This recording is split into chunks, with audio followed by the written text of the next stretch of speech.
اعوذ باللہ من الشیطان الرجیم بسم اللہ الرحمن الرحیم۔ تو آج قرآنی لینگویج کلاس میں ہم پڑھیں گے جنس کو، یعنی اس کو ہم جینڈر بولتے ہیں اردو میں۔ تو ابھی تک ہم نے لاسٹ کلاس میں ہم نے ریویژن کیا تھا، پورے جو ہمارے 6 کلاسز ہوئے تھے ان کا ریویژن ہم نے لاسٹ کلاس میں دیکھا تھا۔ تو اس سے پہلے کہ ہم آج سٹارٹ کریں، ہم لاسٹ کلاس کا تھوڑا سا ریویو دیکھ لیتے ہیں۔ یہ لاسٹ کلاس کا پیج ہے۔ تو ہم نے بولا تھا کہ قرآن پاک کی کوئی بھی آیت جو ہے اس میں جتنے بھی لفظ ہے، جتنے بھی الفاظ ہے، جتنے بھی ورڈز ہے، جن کو وہ سارے بامانہ ہے اور ان کو کلمہ کہا جاتا ہے۔ تو کلمہ جتنے بھی کلمے ایک آیت میں ہوتے ہیں وہ یا تو اسم ہوگا یا فعل یا حرف۔ پھر ہم نے اسم کو ڈیفائن کیا تھا کہ اسم کو انڈرسٹینڈ کرنے کے لیے 4 چیزوں کا جاننا بہت ضروری ہے، جو آپ یہاں دیکھ سکتے ہیں۔ پھر جو ہمارا ٹاپک تھا وہ تھا اعراب، ہم نے سٹارٹ کیا تھا، یعنی اسم کے اعراب کو سمجھنا۔ اسم کے اعراب ہم نے کہا تھا اسم کو ہم 3 کیٹیگریز میں ڈیوائیڈ کر سکتے ہیں، ایک منصرف، غیر منصرف اور مبنی۔ منصرف اور غیر منصرف کو معرب اسما بھی بولتے ہیں، اور مبنی اسما کو مبنی اسما جو ہے یہ آپ کی 3rd کیٹیگری ہوگی، منصرف، غیر منصرف اور مبنی اسما۔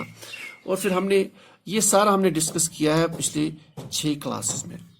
تو یہاں تک جیسے میں نے کہا تھا یہ بیسک فاؤنڈیشن کورس میں جتنا اعراب ہم نے پڑھا ہے یہ بہت ہے اس لیول پہ، تقریباً یہ کور اپ کر لیتا ہے آپ کا میجورٹی آف دا پورشن۔ اس کے علاوہ بھی اس کا ایڈوانسڈ کچھ اعراب ہے، اعراب تقدیری، تو اس میں آپ کی تھوڑا سا مختلف اسما بھی پڑھنے ہیں، لیکن یہاں پہ ہم اس کو اسٹڈی نہیں کریں گے۔ تو یہ ہوگا اسم کا اعراب، یعنی اسم کو اعراب کے اعتبار سے اسم کی 3 کیٹیگریز کو سمجھنا بہت ضروری ہے، منصرف، غیر منصرف اور مبنی۔ منصرف اسما وہ اسما ہے جس میں اعراب کی 3 حالتیں ہوں، اسم کی 3 حالتیں ہوں، حالت رفع، حالت نصب، حالت جر۔ غیر منصرف یہ وہ اسما ہے، وہ کیٹیگری ہے اسم کی اعراب کے اعتبار سے جس میں صرف 2 اعرابی حالتیں ہوں، ایک حالت رفع اور نصب اور جر ایک جیسی رہتی ہے۔ اور مبنی اسما وہ اسما ہے جس میں اعراب کی ایک ہی، یعنی جو حالت نصب، حالت جر، حالت رفع ہے اس میں تینوں کی شکل ایک سنگل رہتی ہے، یعنی ایک ہی اعرابی حالت رہتی ہے۔ تو یہ ہو گیا آپ کے 3 اسما، یہ ہو گیا اسم کا اعراب۔ اب ہمارے دوسرے ٹاپک پہ آ جاتے ہیں۔ تو اسم کو ہم نے انڈرسٹینڈ کیا اعراب کے اعتبار سے۔ اب ہمارے ٹاپکس ہے 1، 2، 3۔ تو آج ہم انشاءاللہ سٹارٹ کریں گے اسم کا جینڈر یا اسم کا جنس، اس کو اسم کا جنس بھی بولا جاتا ہے یا تذکیر و تانیث۔ تو ٹاپک ہے ہمارا اسم کو انڈرسٹینڈ کرنا جنس کے اعتبار سے۔ مینس کیا مطلب؟ ہمارا جو اسم ہے، اسم کو ہم نے ڈیفائن کیا، اسم عربی میں اسم نام کو بولتے ہیں، اس کی جمع ہے اسماء، بہت سارے نام۔ اسم بائی ڈیفینیشن نام کسی شخص کا، کسی چیز کا، کسی جگہ کا، کسی صفت کا اور کسی کام کے نام کا، یعنی مصدر کا۔ تو اسم کو انڈرسٹینڈ کرنے کے لیے اسم کا اعراب ہو گیا۔ اب اسم کا جنس مطلب کہ اسم، کیا اسم مذکر ہے یا مؤنث ہے، یہ انڈرسٹینڈ کرنا۔ کیا اسم مذکر ہے یا مؤنث ہے؟ عرب والے اسم کو مذکر یوز کرتے ہیں یا مؤنث یوز کرتے ہیں؟ کیسے عربی زبان میں اسم کو ٹریٹ کیا جاتا ہے؟ کیا ہر کوئی اسم مذکر ہے یا ہر کوئی اسم مؤنث ہے، یا اسم مذکر بھی ہو سکتا ہے مؤنث بھی ہو سکتا ہے؟ تو اسم کو انڈرسٹینڈ کرنا، کیا وہ مذکر ہے یا مؤنث ہے، یہ انڈرسٹینڈ کرنا۔ مذکر اس کو تذکیر بھی لکھتے ہیں اور مؤنث اس کو تانیث بھی لکھتے ہیں۔ تو تذکیر و تانیث کے نام سے یہ ٹاپک بھی جانا جاتا ہے، یا اس کو آپ انگلش میں میسکیولائن بولتے ہیں، مذکر، میسکیولائن۔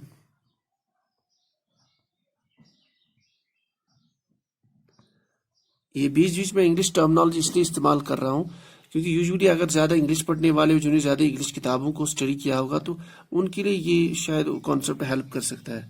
تو مؤنث کو ہم فیمینائن بولتے ہیں انگلش لینگویج میں، فیمینائن۔ تو اسم کیا مذکر ہے یا مؤنث ہے، اس کو انڈرسٹینڈ کرنا۔ سٹارٹ کر لیتے، اسی کو ہم اس ٹاپک کو جنس بولتے ہیں، اسم کا جنس، انگلش میں اس کو جینڈر بولتے ہیں۔ تو دیکھیں اسم کا جہاں تک تعلق ہے، اگر ہم دیگر زبانیں دیکھیں جیسے اردو یا انگریزی، اس میں اسم کی دو ہی ٹائپس ہوتی ہیں، ایک تو یا اسم مذکر ہوگا یا مؤنث ہوگا. سیم ٹو دا سیم ایسے ہی عربی زبان میں اسم یا مذکر ہو سکتا ہے یا مؤنث ہو سکتا ہے. اب ہم ایسے سٹارٹ کریں گے، ہم ایسا کریں گے، ہم یہ ایک آپ مان لیجیے ایک طرح کی ٹرک ہے. ہم ہر کسی جو اسم آپ کو دیا جائے گا یا اسم جو آپ قرآن پاک کی آیت میں ملے گا اس کو مذکر ٹریٹ کریں گے. پھر ہم کیا کریں گے، اس پہ کچھ رولز اپلائی کریں گے. ہم اگر وہ رولز کے اندر فال ہو جاتا ہے تو اس کو ہم مؤنث کنسیڈر کریں گے، ادروائز وہ آٹومیٹکلی اسم کی کیٹیگری میں چلا جائے گا. تو میجارٹی آف اسما جو ہے وہ مذکر ہے، بہت کم مؤنث ہے. تو مؤنث کو ہم ثابت کریں گے، یعنی ہم کچھ قواعدوں کا استعمال کریں گے جس کی ہیلپ سے یا جس کی بنا پر ہمیں یہ پتا چلے گا کہ یہ اسم مؤنث ہے. اگر وہ مؤنث فال نہ ہو تو وہ آٹومیٹک مذکر کنسیڈر کیا جائے گا. دیکھیں تو اس حساب سے تو رول یہ ہے، اس کو میں سے سٹارٹ کرتے ہیں. مؤنث کی بنیادی طور پر دو اقسام ہیں، یعنی ہم مؤنث کو انڈرسٹینڈ کر رہے ہیں، مذکر کے لیے کوئی رول نہیں ہے. مؤنث کے رولز انڈرسٹینڈ کریں گے، پھر وہی رولز ہم اسما پہ اپلائی کریں گے. اگر وہ ان رولز میں فال ہو جاتا ہے تو اس اسم کو ہم مؤنث ڈکلیئر کریں گے، ورنہ آٹومیٹکلی وہ مذکر ڈکلیئر ہوگا. تو مذکر کے لیے رول نہیں ہے، رول مؤنث کے لیے ہے. تو مؤنث کو انڈرسٹینڈ کرنے کے لیے اسما جو ہے وہ اگر مؤنث ہے تو دو ٹائپ کے ہو سکتے ہیں. عربی زبان میں جو اسما ہے جنس کے اعتبار سے وہ مؤنث ہو سکتے ہیں، لیکن مؤنث میں وہ دو ٹائپ کے ہو سکتے ہیں. ایک مؤنث حقیقی اور دوسرا غیر حقیقی.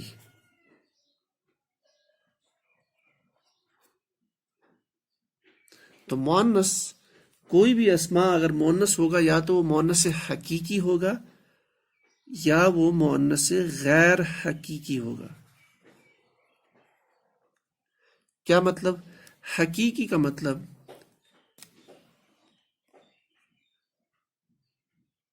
جس میں حقیقتاً فی الواقع کوئی مذکر موجود ہوگا. تو حقیقتاً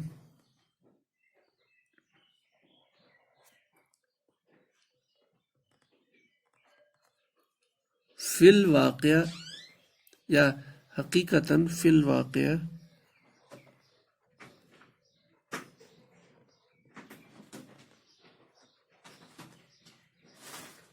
کوئی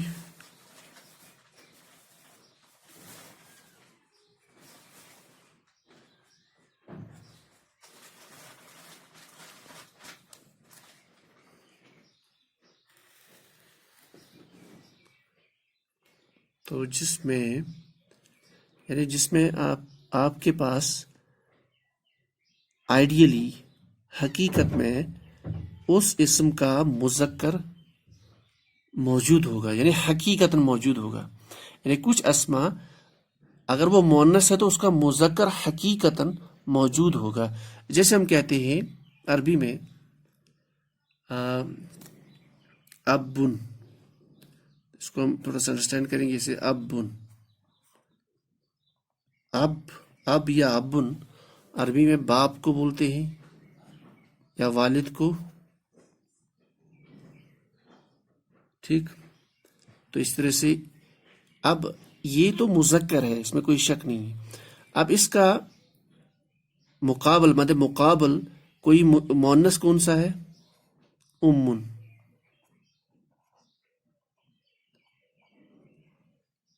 یعنی ماں. تو یہ مؤنث ہے، یعنی ماں کے لیے استعمال ہوتا ہے یوز عربی میں. تو اس کے مقابلے میں ہمارے پاس حقیقتاً اس کا مؤنث موجود ہے، وہ ہے ابن. اسی طریقے سے اگر میں اگزامپل لے لوں، جیسے ایک مؤنث ہے لڑکی کے لیے بنتن. بنتن بنتن لڑکی کو بولا جاتا ہے، لڑکی کے لیے. تو اس کے مقابلے میں حقیقتاً جو مؤنث موجود ہے وہ ہے ولدن، لڑکا. تو یہ لڑکا ہو گیا. اسی طریقے سے اور ایک ایگزامپل جیسے اخن، اخن بھائی کو بولا جاتا ہے. تو اس کے حقیقتاً میں یا اس کے مقابلے میں آپ کے پاس جو ہے اختن، اختن بہن کو بولا جاتا ہے اختن. تو اختن آپ بہن کے لیے استعمال ہوتا ہے، تو اس کے مقابلے میں حقیقتاً اخن موجود ہے.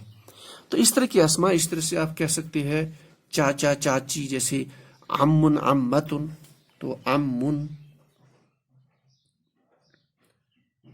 چاچے کے لیے استعمال ہوتا ہے اور اس کا مؤنث امتن، یعنی مؤنث امتن ہے، اس کے مقابلے میں آپ کا مذکر موجود ہے.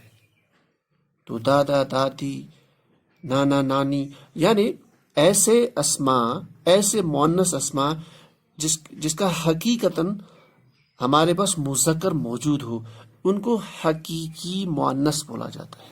تو حقیقی مؤنث تو انڈرسٹینڈ کرنا بہت آسان ہے. صرف ہمیں کیا کرنا ہے، ہمیں عربی زبان میں ووکیبلری میں یہ دیکھنا ہے کہ مؤنث کے لیے کون سا ورڈ عربی میں استعمال ہو جاتا ہے. جیسے باپ کے لیے، جیسے ماں کے لیے امن، چاچی کے لیے امتن، لڑکی کے لیے بنتن، بہن کے لیے اختن. اچھا، اس طرح سے جو آپ کا جو نانی ہے جدتن. تو بس ہمیں ووکیبلری کی ہیلپ سے ان کو دیکھنا ہو، باقی ہمیں پتہ ہے، واقعتاً ہمیں پتہ ہے کہ ان کا مذکر موجود ہے، تو وہ آٹومیٹک مؤنث ہے. تو یہ تو بہت آسان ہے. تو ایک مؤنث کی کیٹیگری ہوگی مؤنث حقیقی، جس میں آپ کے پاس حقیقتاً اس کے یعنی مؤنث کے مقابلے میں آپ کا مذکر موجود ہوگا. ٹھیک، تو یہ تو ایک ہو گیا مؤنث حقیقی. اس کے بعد غیر حقیقی. تو غیر حقیقی میں آپ کا حقیقتاً فی الواقعہ کوئی مذکر موجود نہیں ہے. تو اگر ہم غیر حقیقی کی بات کریں تو یہ اس کو ہم کراس دے دیں گے، یعنی اسماء مؤنث تو ہے لیکن مذکر ہے ہی نہیں، اس کا ایگزسٹ ورلڈ میں اس کا مذکر ہی ایگزسٹ نہیں ہوتا. جیسے مثال عربی میں شمسن ہے، کچھ مثالیں ہم لے لیتے ہیں قرآن پاک میں. شمسن، شمسن سورج کے لیے استعمال ہوتا ہے قرآن پاک میں بہت کثرت سے. اسی طریقے سے جیسے ہمارے پاس ہے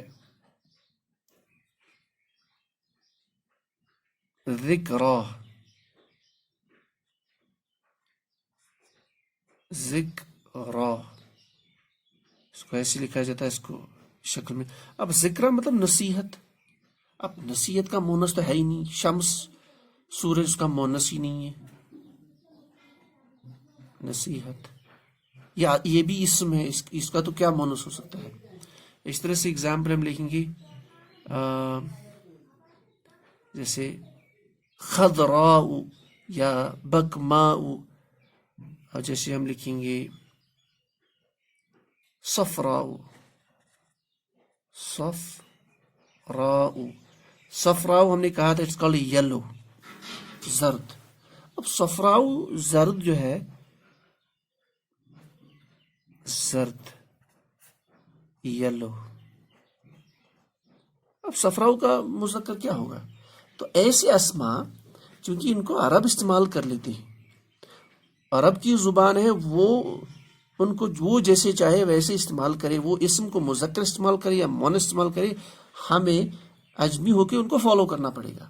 تو ایسے اسماء جن کے حقیقت ان کے مقابلے میں آپ کے پاس کوئی مذکر موجود نہیں، ان کو غیر حقیقی مؤنث بولا جاتا ہے. تو مؤنث آپ کا دو ٹائپ ہو سکتا ہے، یا حقیقی مؤنث یا غیر حقیقی مؤنث. حقیقی مؤنث ایسے مؤنث اسماء جس کا ہم مذکر حقیقتاً ہمارے پاس موجود ہوتا ہے، جیسے مؤنث امن ماں کے مقابلے میں باپ ابن، چاچی کے مقابلے میں امن.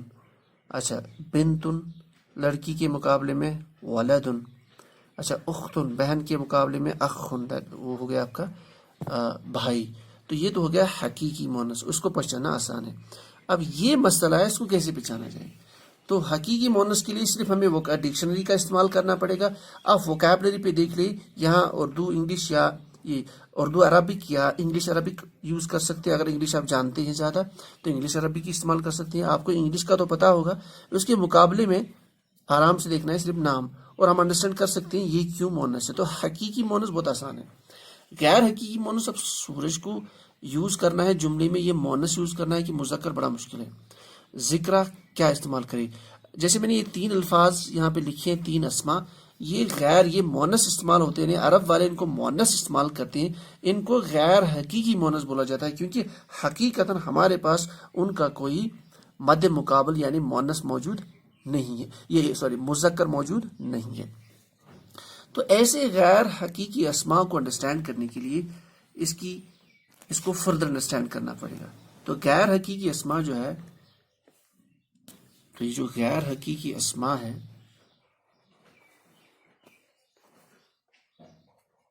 غیر حقیقی اسماء,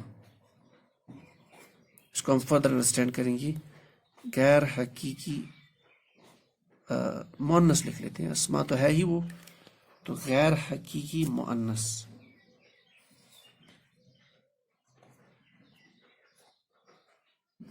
تو غیر حقیقی مؤنث جو ہے یہ 2 ٹائپ کا ہوتا ہے. ایک ٹائپ اس کو لفظی یا قیاسی یا علامتی, اس کو آپ لفظی لکھ لیجئے, لفظی یا علامتی یا قیاسی. تو ایک ٹائپ ہوگا یہ, ایک ٹائپ آپ اس کو یاد رکھ سکتے ہو لفظی بھی, تو موٹے انداز میں آپ اس کو لفظی یاد رکھ سکتے ہو. ایک ٹائپ غیر حقیقی کا ہے, اس کو بولتے ہیں لفظی مؤنث. اس کا دوسرا نام ہے علامتی مؤنث بھی, قیاسی مؤنث بھی. اور دوسری کیٹیگری جو ہے ان کو سماعی مؤنث بولا جاتا ہے. سماعی, سماعی کا مطلب عرب سے سنا گیا ہے, عرب کی زبان میں ان کو سنا گیا ہے. عرب والے ان کو جملوں میں مؤنث استعمال کرتے ہیں. باقی ہمارے پاس کوئی ریزن موجود نہیں, ہمارے پاس کوئی پروف موجود نہیں, ہم اس پہ کوئی بحث نہیں کر سکتے. عرب والے ان کو استعمال کر سکتے ہیں. تو عرب سے میں نے اپنے استاد سے سنا ہے تو انہوں نے مجھے بتایا ہے, یا میں نے فلاں سے سنا انہوں نے مجھے بتایا ہے, وہ فلاں جو انہوں نے عرب سے سنا ہے, تو وہ ہوتا ہے سماعی مؤنث. تو لفظی مؤنث وہ مؤنث جس میں کچھ علامت, جس کے لفظ میں, جس کی کنسٹرکشن میں کچھ علامتیں موجود ہوتی ہیں, یعنی کچھ سائنز موجود ہوتی ہے. ان کی بنا پر ہم یہ اندازہ لگاتے ہیں, ہم یہ قیاس کرتے ہیں کہ یہ جو اسماء ہے یہ مؤنث ہے. اور دوسرا ہوتا ہے سماعی, ہمارے پاس کوئی پروف موجود نہیں ہے, کوئی علامت نہیں ہے, پر ہم صرف اس کو مؤنث اس لیے مانتے ہیں کیونکہ عرب سے ہم نے اس کو سنا ہے. تو غیر حقیقی مؤنث 2 ٹائپ کا ہو سکتا ہے, مؤنث لفظی یا مؤنث سماعی.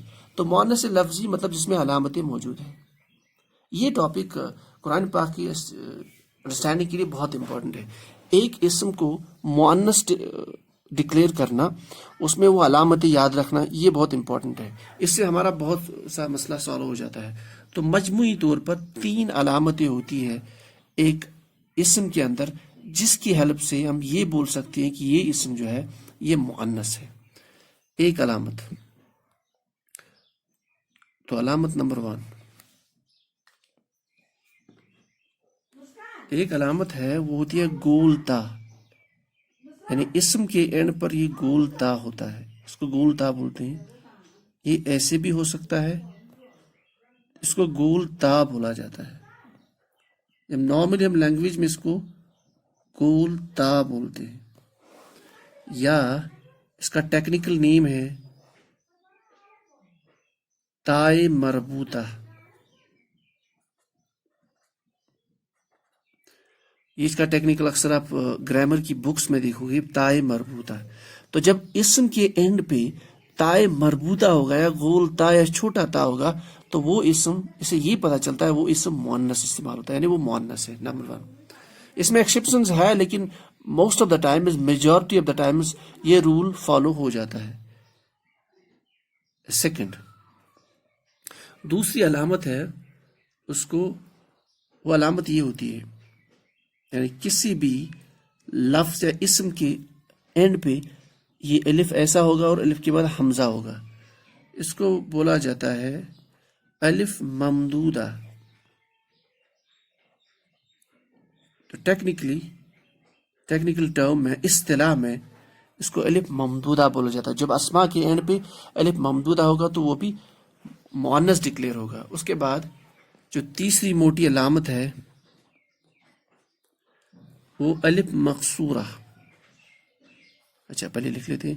تو الف مقصورہ ایسا ہوگا، ایک الف ہوگا تو اس کے بعد یہ ہوگا، یا الف اس پر ہوگا یا پہ، یعنی الف کے بعد یا ہوگا یا الف کے اوپر، یا کے اوپر الف ہوگا، اس کو الف مقصورہ بولا جاتا ہے ٹیکنیکل ٹرم میں، اصطلاح میں الف مقصورہ. تو یہ تین موٹی علامتیں ہیں کسی بھی اسم میں مؤنث کو انڈرسٹینڈ کرنے کے لیے. یعنی اگر اسم کے اینڈ پہ یہ تین علامتیں موجود ہے تو وہ اسم مؤنث ڈکلیئر ہوتا ہے. تا مربوطہ، الف ممدودہ، الف مقصورہ.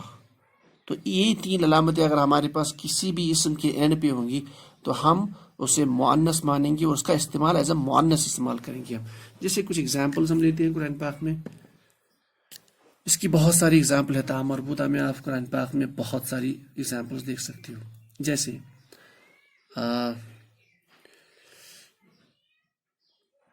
اگزامپل آپ لے لیجئے، جیسے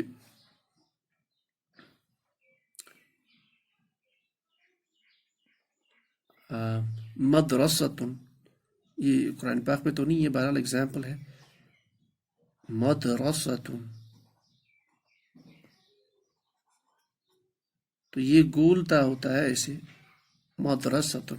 اس کو جب اگر اس پہ ہم یعنی رکوع، اگر ہم سٹاپ یہاں پہ کریں گے تو یہ ہا میں کنورٹ ہو جاتا ہے تجوید میں، یعنی مدرسہ. تو یہ مدرستن. اس طرح سے بقرتن،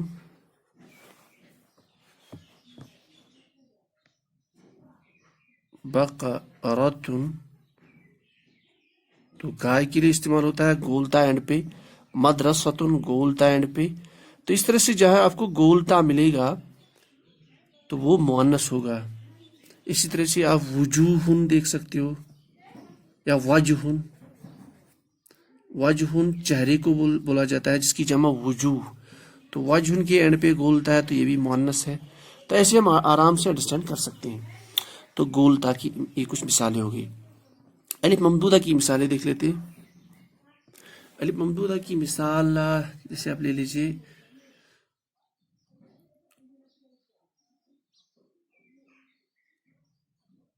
سماؤن، ماؤن. قرآن پاک میں سماؤن جس کی جمع سماوات ہے، آسمان کے لیے استعمال ہوتا ہے. تو آپ یہاں دیکھ سکتے ہیں، یہاں پہ اس کے اینڈ پہ یہ الف ہے اور یہ اینڈ پہ موجود ہے الف اور حمزہ، تو یہ مؤنث ہوگا. اچھا ماں کے اینڈ پہ پانی کے لیے استعمال ہوتا ہے تو یہ ہوگی اگزامپل آف الف ممدودہ. الف مقصورہ کی اگزامپل بھی دیکھ لیجئے. جیسے ابھی میں نے ذکرہ ڈسکس کیا تھا، ذکرہ نصیحت کے لیے اوپر ہم نے ڈسکس کیا تھا ذکرہ. تو یہ الف مقصورہ کی اگزامپل ہے. اور اسی طریقے سے آپ جیسے اگزامپل آپ لیں گے والضحیٰ، تو اس میں بھی یہ اگزامپل موجود ہے. بہت ساری اگزامپل ہے. اچھا اولا، اولا بھی استعمال ہوتا ہے، وہ بھی مؤنث ہے. اولا، اولا ٹھیک ہے، تو مؤنث ہو گیا. اول کا اولا، یعنی اول ایک، اس کا مؤنث اولا. تو یہ الف مقصورہ نہیں، یا آپ کے اینڈ پہ آ جائے اس کے ساتھ میں ایک کھڑا الف ہو، یا اصل میں ہوتا ہے پہلے کھڑا الف ہے، اس کے نیچے ایک سیٹ دی جاتی ہے یا لفٹ، وہ یہاں پہ یا ہوتا ہے. تو الف ممدودہ بھی جس کبرا، اچھا کبرا بھی دیکھتی ہیں آپ، کبیر ان کا مؤنث کب را، تو آپ کی ایسے ہوتا ہے کبرا. صغرا، صغرا بھی لکھ سکتی ہیں. تو یہ ساری مؤنث کی ایگزامپلس ہیں. اب یہاں تھوڑا کوشچن آتا ہے، آپ بولیں گے قرآن پاک میں عیسیٰ بھی ہے، موسیٰ بھی ہے، تو بس یہاں سے ہم کلاس کو کلوز کر لیتے ہیں. تو آپ بولو گے موسیٰ بھی ہے، عیسیٰ بھی ہے، یہ قرآن پاک میں نام ہے، تو ان میں بھی یہاں پہ یہ الف مقصورہ موجود ہے، تو ان کو ہم پھر مونس مانیں گے نہیں. دیکھیں کچھ چیزیں ہوتی یہ ساری جو ہے یہ علامت مونس ہے، تو میں نے کہا ان میں ایکسیپشنز موجود ہے، لیکن جب ہمیں پتا ہے کہ موسیٰ علیہ السلام اس کے یہ ایک انبیاء ہے، ایک نبی ہے، ایک مرد کا نام، مرد کے لیے استعمال ہوتا ہے یہ نام، تو اس میں ہمیں آٹومیٹکلی یہ رول فالو یہ اپلائی نہیں کرنی ہے.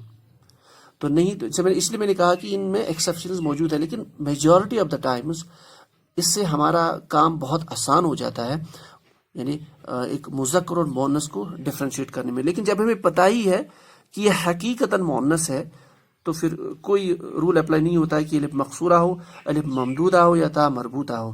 لیکن یہ تین موٹی علامتیں بہت کام کی ہے. ایک، اسم کا مذکر یا مؤنث سمجھنا. اب اس کے بعد ہمارا ہے سماعی مؤنث، یعنی عرب استعمال کرتے ہو انہیں، کیونکہ عرب انہیں استعمال کرتی ہیں، عرب سے ہم نے سنا ہے، میں نے اپنے استاد سے سنا ہے، انہوں نے عرب کی استاد سے سنا ہے یا عرب کی کسی شیخ سے سنا ہے، اس کو سماعی مؤنث دیکھتے ہیں. تو اس کے فردر انشاءاللہ ہم نیکسٹ کلاس میں اس سماعی مؤنث اور بھی تھوڑی کچھ چیزیں پڑھیں گے. تو نیکسٹ کلاس میں ہم اسم کے جینڈر کو انشاءاللہ مکمل کریں گے. تو یہ تھا آج کا ٹاپک، اسم کو انڈرسٹینڈ کرنا جنس کے اعتبار سے، یعنی جینڈر کے اعتبار سے. تو سبحان اللہ بحمدہ، سبحانک اللہم بحمدک، اشہد ان لا الہ الا انت، استغفرک واتوب الیک.